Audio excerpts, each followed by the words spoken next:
Assalamu alaikum wa rahmatullahi wa barakatuh. Niche Stitch English B1 page number 39. Read the poem and memorize it. इस page में एक poem दी गई है, look at मी। मकसद ये है कि तलबा इस पोयम को पढ़ें, इसको पढ़ने की कोशिश करें, और आखिर में लिखा है एंड मेमोराइज इट। मेमोराइज का मतलब होता है याद करना। तो इसको पढ़ें और फिर उसके बाद इसको याद भी करें। आइए देखिए, look at me.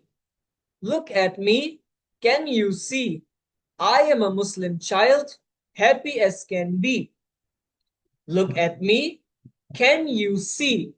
I am a Muslim child, happy as can be.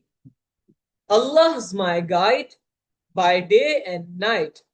He loves me and cares for me and makes my life bright.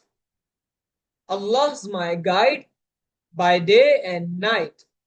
He loves me and cares for me and makes my life bright. Look at me, can you see? I am a Muslim child, happy as can be.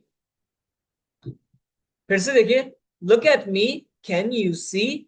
I am a Muslim child, happy as can be. Allah's my guide by day and night. He loves me and cares for me and makes my life bright. Look at me, can you see? I am a Muslim child, happy as can be. तलबा इसको पढ़ें, इसको पढ़ने की कोशिश करें और फिर उसके बाद इसको याद भी करें। उन्वान भी यही है कि read the poem and memorise it. Memorise का मतलब होता है याद करना। तो तलबा को ये पोयम याद करनी है। उम्मीद है आप लोगों को ये सब समझ में आ गया होगा।